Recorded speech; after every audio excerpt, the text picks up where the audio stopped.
नमस्कार दोस्तों, welcome to फाइनेंशाला। आपका बहुत बहुत स्वागत है मेरे चैनल पे। अगर आप मेरे चैनल पे नए हैं, डोंट फॉरगेट टू सब्सक्राइब, और अगर आगे चल के आपको वीडियो पसंद आए, don't forget to like.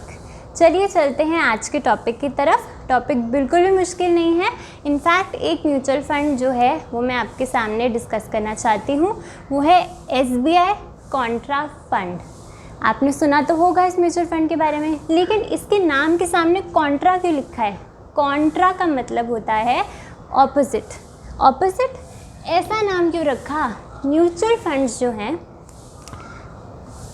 Contra type के, यहाँ में SBI, आप कोई और कॉन्ट्रा फंड भी आप चूज़ कर सकते हैं और आप उसके बारे में सोच सकते हैं। लेकिन मैंने जो आपके लिए कॉन्ट्रा फंड आज मैं लेके आई हूँ वो SBI कंपनी का है।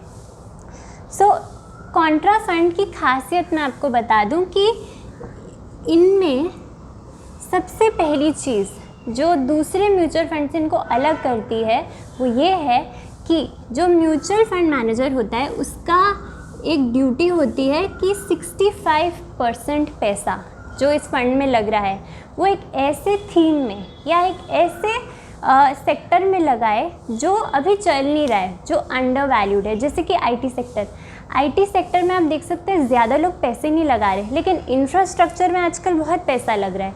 तो बस कॉन्ट्रा फंड का यही काम है कि जो भी इस फंड में निवेश होगा, म्यूचुअल फंड मैनेजर जो है उसका काम ये रहेगा कि मिनिमम 65% पैसा जो है वो एक ऐसे सेक्टर में लगाया जाए जो अभी अंडर वैल्यूड है, यानी कि मार्केट के ऑपोजिट परफॉर्म कर रहा है। ऐसा नहीं होना चाहिए कि वो सेक्टर कभी चलेगा ही नहीं, चलेगा मगर अभी नहीं चल रहा है, यानी कि अंडर वैल्यूड बन चुका है। फाइनेंस सेक्टर आप देख सकते हैं, बैंक्स अभी काफ़ी डाउन है, स्पेशली प्राइवेट बैंक्स। तो बस कॉन्ट्रा फंड आपका यही करेगा कि जो म्यूचुअल फंड मैनेजर होगा वो ऐसे सेक्टर्स में आपका पैसा लगाएगा जो भी नहीं चल रहे हैं, और हो सकता है शॉर्ट टर्म में आपकी रिटर्न ज़्यादा बने ना, क्योंकि है ये कॉन्ट्रा फंड, है ना, चल नहीं रही कंपनीज, तो आपका फंड कैसे भागेगा। लेकिन लॉन्ग टर्म में अगर आप मार्केट के ऑपोजिट पैसा लगाते हैं, उन सेक्टर्स में लगाते हैं जो अभी डाउन है लेकिन कल पक्का चलेंगे, तो आपका पैसा भी अच्छा बनेगा। चलिए डिस्कस करते हैं इस फंड की, थोड़े से एनालिसिस करते हैं कि ये फंड कैसा परफॉर्म कर रहा है, इसने पास्ट में कितनी रिटर्न्स दी हैं। तो फंड साइज़ की अगर मैं बात करूं तो 325 करोड़ का फंड साइज़ है, बहुत अच्छा, बिल्कुल भी कम नहीं है। एक्सपेंस रेशो कैसा है? 0.67, बिल्कुल ज़्यादा नहीं है। होल्डिंग इसकी कैसी रही है? लार्ज में, मिड में, एलोकेशन कैसा रहा है इस फंड का?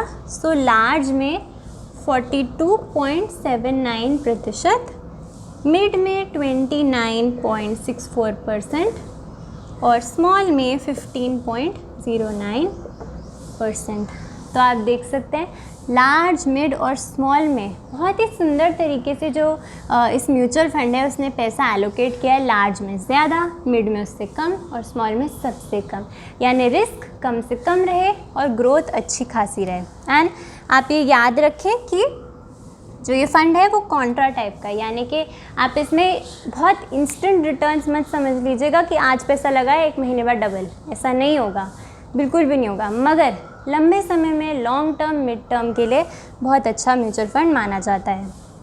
फेवरेट पार्ट, रिटर्न्स कैसी रहेंगी 10 सालों में, यानी लॉन्ग टर्म रिटर्न इसकी है 20.78, बहुत ही सुंदर रिटर्न्स है। 15-17 नहीं, 20% की रिटर्न्स है जो बहुत अच्छी मानी जाती है। लेकिन आपको ये याद रखना है कि थोड़ी कम ज़्यादा रह सकती है रिटर्न्स आगे चल के, क्योंकि ये पास्ट की रिटर्न्स हैं।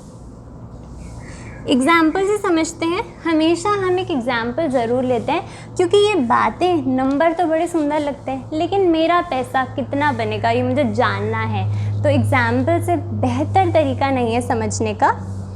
अगर मान लीजिए मैंने 1 लाख रुपए लगाए आज और 10 सालों के लिए, तो रिटर्न से मान के चल रही हूँ 20% की। 1 लाख रुपए लगाए 10 सालों के लिए, 20% अगर रिटर्न है तो मेरी वैल्यू कितनी हो जाएगी, मुझे मिल जाएंगे 6.19 लाख्स, यानी 10 साल में मेरा पैसा 6 गुना हो जाएगा इस रिटर्न के हिसाब से। और अगर मैं इसको 10 साल और रखूं, यानी अगर मैं 20 सालों के लिए इस म्यूचुअल फंड में निवेशित रहूं, तो मेरा पैसा कितना बन जाएगा, 38.33 लाख रुपीज़।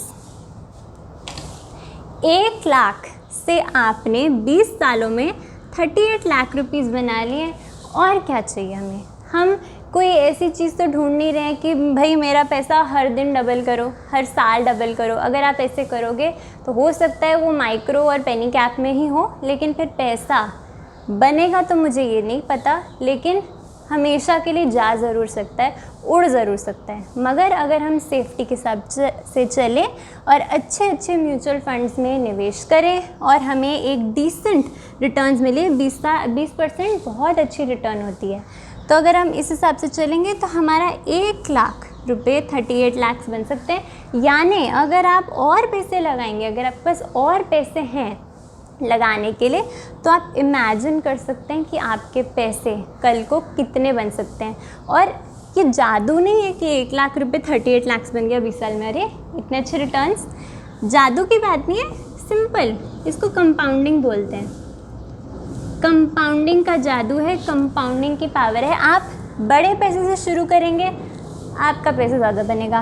आप लंबे समय के लिए निवेश करेंगे, आपका पैसा ज़्यादा बनेगा। तो या तो आप टाइम बढ़ा दीजिए या पैसा बढ़ा दीजिए, क्योंकि रिटर्न्स में अगर आप कोई ऐसा म्यूचुअल फंड ले लें जो अच्छा नहीं है, या कोई ऐसा स्टॉक ले लें जिसकी रिटर्न्स बहुत ज़्यादा है, तो फिर रिस्क भी बहुत बढ़ जाता है और फिर पैसा जो है उसको खोने का भी डर रहता है। और तो इस फंड के बारे में मुझे और कुछ डिस्कस नहीं करना। एग्जाम्पल से मैंने कोशिश ये की कि मैं इस फ़ंड का ब्रेकअप आपको दे सकूं। अगर मैं आज पैसा लगाती हूँ तो कल मेरा कितना पैसा बन सकता है। इसमें होल्डिंग्स डिस्कस हो चुकी है, एक्सपेंस रेशो भी बहुत कम है, फंड साइज़ भी बहुत अच्छा है, SBI की कंपनी है, एंड कॉन्ट्रा फंड क्या होते हैं इसका भी नेचर एंड एनालिसिस मैंने आपको डिटेल में करके दे दिया है कि 65% मिनिमम पैसा कॉन्ट्रेरियन एरियाज़ यानी ऑपोजिट एरिया में लगेगा, जो सेक्टर अभी डाउन चल रहे हैं लेकिन कल को अच्छा परफॉर्म करेंगे। ये मुझे और आपको नहीं पता होगा, लेकिन म्यूचुअल फंड मैनेजर को ज़रूर पता होगा कि कौन से एरिया में लगाना अभी के लिए सही रहेगा। तो अगर आपको दोस्तों वीडियो पसंद आई, डोंट फॉरगेट टू लाइक, और आपका कोई भी डाउट है आप मुझे बेझिझक होकर कमेंट कीजिए, मैं आपको ज़रूर रिप्लाई करने की कोशिश करूँगी। एंड ये एक रिकमेंडेशनल वीडियो नहीं है, सिर्फ एजुकेशन के लिए वीडियो है। और आप कोई भी रिक्वेस्ट अगर मुझे करेंगे कि किसी भी कोई पर्टिकुलर म्यूचुअल फंड, कोई एरिया अगर डिस्कस करना है या पर्सनल फाइनेंस पे अगर आपको डिस्कस करना है, तो मैं ज़रूर एक वीडियो आपके लिए लेके आऊँगी। तब तक के लिए आप अपना ध्यान रखिएगा। Thank you for watching the video. Bye.